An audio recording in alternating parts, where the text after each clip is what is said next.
Salut à tous et bienvenue dans Français Spontané, le podcast où on découvre ensemble les fables de La Fontaine, mais avec des mots simples, vivants et pleins de bon sens. Aujourd'hui, on va plonger dans une fable un peu moins célèbre que les autres, mais plein de sagesse.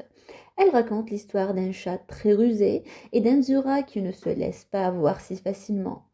Une vraie leçon de prudence, d'expérience et surtout, comment ne pas tomber dans un piège, même quand il est bien déguisé. Alors voilà, il était une fois un chat très malin, mais surtout très dangereux pour les rats.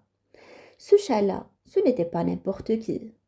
Il attrapait les rats un par un et les dévorait.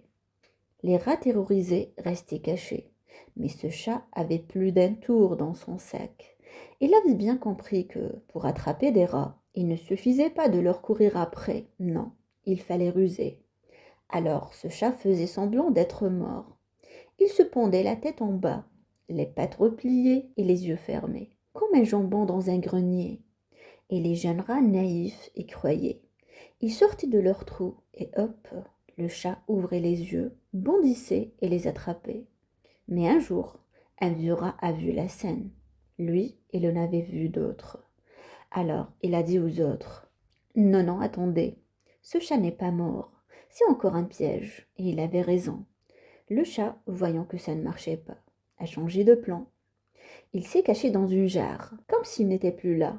Mais le vieux rat, le plus sage, a flairé le piège encore une fois. Il n'est pas tombé dedans. Il a dit, tu peux faire le mort, jouer la comédie. Moi, je suis trop vieux pour me faire avoir. Va ruser ailleurs. Et voilà, ce vieux rat, grâce à son expérience et sa méfiance, a échappé au danger. Et c'est là que La Fontaine nous dit, la méfiance est mère de la sûreté. Autrement dit, mieux vaut être trop prudent que pas assez, car la confiance aveugle, ça peut coûter cher, surtout quand l'ennemi est rusé. Donc l'expérience, ça ne s'achète pas.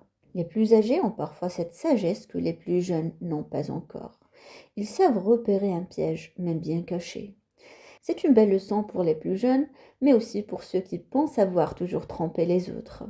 Et voilà pour cette fable pleine de malice. Alors, et vous, vous êtes plutôt comme le vieux rat ou un peu trop confiant parfois? Dites-le moi en commentaire et si cet épisode vous a plu, pensez à le partager et à très bientôt pour une nouvelle fable sur Français Spontané. Salut! Donc voilà pour aujourd'hui, j'espère que tu as apprécié cet épisode. Je te rappelle que tu peux télécharger gratuitement la fiche PDF qui reprend toutes les explications et tous les exemples de ce podcast. C'est dans la description, tu peux y aller dès maintenant. Donc merci à vous, n'hésitez pas à me rejoindre sur mon cours gratuit sur YouTube. Chacun de mes articles est accompagné d'un fichier PDF qui est dans la description de cette vidéo. Si tu as aimé, mets un petit j'aime, un petit pouce en l'air, ça fait toujours plaisir et ça nous aide à choisir les sujets qu'on aborde sur la chaîne. Et bien sûr, abonne-toi à la chaîne YouTube de Français Spontané en activant les notifications pour ne rien manquer. Merci de m'avoir écouté et je vous dis à très bientôt pour un nouvel épisode du podcast.